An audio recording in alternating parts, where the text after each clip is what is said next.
Sejarah filsafat Barat, kaitannya dengan kondisi sosiopolitik zaman kuno hingga sekarang. Karya buku Bertrand Russell. Kata pengantar. Perlu dikemukakan sedikit penjelasan dan apologi agar buku ini tidak mendapat kritikan yang lebih keras dari yang semestinya. Apologi ini terutama ditujukan pada para spesialis bidang keilmuan tertentu dan tokoh-tokoh filsafat yang mengkaji masalah khusus.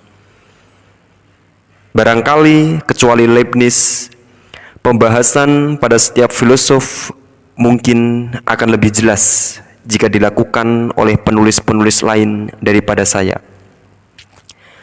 Tetapi jika buku yang membahas bidang yang luas mesti ditulis, maka ada satu hal yang tidak bisa dihindari.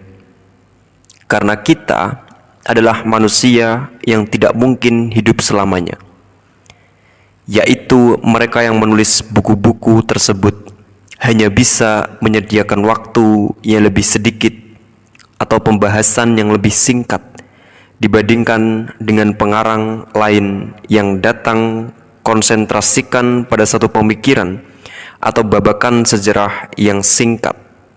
Sebagian pengarang yang mempunyai watak akademis yang keras akan menyimpulkan bahwa buku yang membahas bidang kajian yang luas mestinya tidak ditulis. Dan jika memang harus ditulis, mesti terdiri dari monograf oleh banyak pengarang. Tetapi ada sesuatu yang hilang jika banyak pengarang bekerja sama.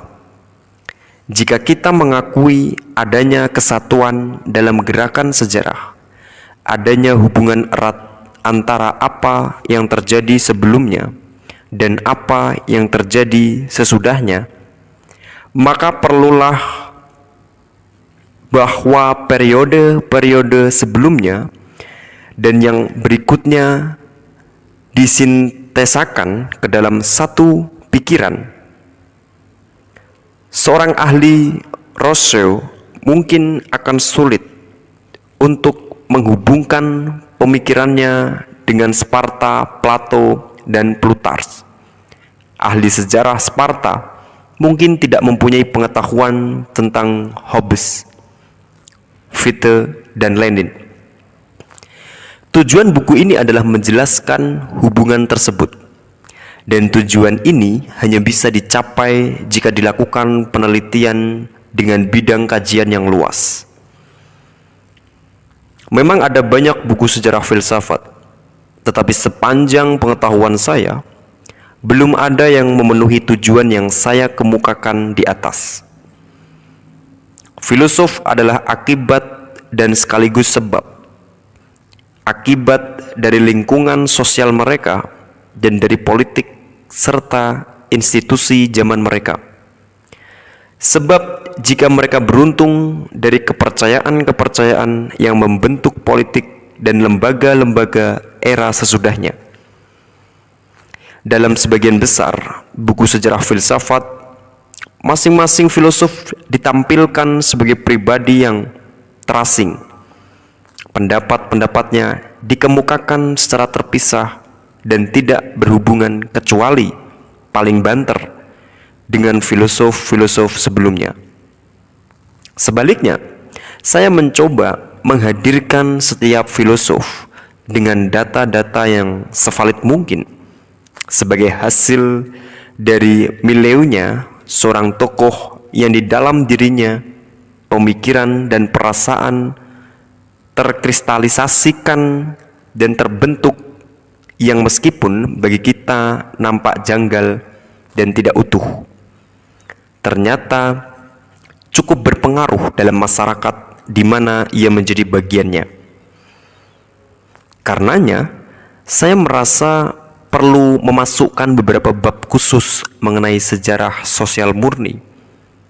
Tidak ada orang yang bisa memahami pemikiran Stoa atau Epicurus tanpa pengetahuan tentang zaman Helens, atau memahami pemikiran skolastik tanpa mengetahui pertumbuhan gereja-gereja dari abad ke-5 sampai ke-13. Karena itu, saya mencoba menjelaskan secara singkat babakan-babakan sejarah penting yang menurut saya banyak mempengaruhi pemikiran filsafat. Dan saya berusaha mengemukakan babakan sejarah yang mungkin kurang akrab bagi pembaca. Misalnya awal zaman pertengahan. Tetapi dalam bab-bab sejarah ini, saya memang tidak membahas apa yang nampaknya tidak atau hanya sedikit berkaitan dengan filsafat kontemporer atau periode berikutnya. Masalah pemilihan memang sulit dalam buku yang sekarang hadir ke hadapan pembaca ini. Tanpa penjelasan yang rinci, sebuah buku akan nampak kering dan tidak menarik. Tetapi dengan penjelasan yang detail pun, sebuah buku bisa terjebak dalam pembahasan satu masalah yang terlalu panjang. Karenanya, saya mencoba mencari jalan tengahnya dengan hanya membahas filosof-filosof yang menurut saya mempunyai arti penting yang cukup besar. Dan kaitannya dengan mereka, menyebutkan pemikiran mereka secara rinci yang meskipun mungkin kurang penting, berguna untuk memberikan ilustrasi kehidupan tokoh tersebut. Filsafat sejak era paling awal bukan semata-mata masalah aliran atau perselisihan antara sebagian tokoh. Filsafat adalah bagian integral dari kehidupan masyarakat, dan inilah yang saya pegangi. Jika memang buku ini bermanfaat, maka ia berasal dari pandangan tersebut. Karya ini tidak bisa hadir tanpa bantuan dari Dr. Albert C. Barnes yang semula dirancang dan sebagian disampaikan dalam kuliah di Barnes Foundation, Pennsylvania. Sebagaimana sebagian besar karya saya sejak tahun 1932. Dalam penulisan buku ini pun saya banyak dibantu oleh istri saya, Patricia Russell, baik dalam riset maupun dalam hal lainnya.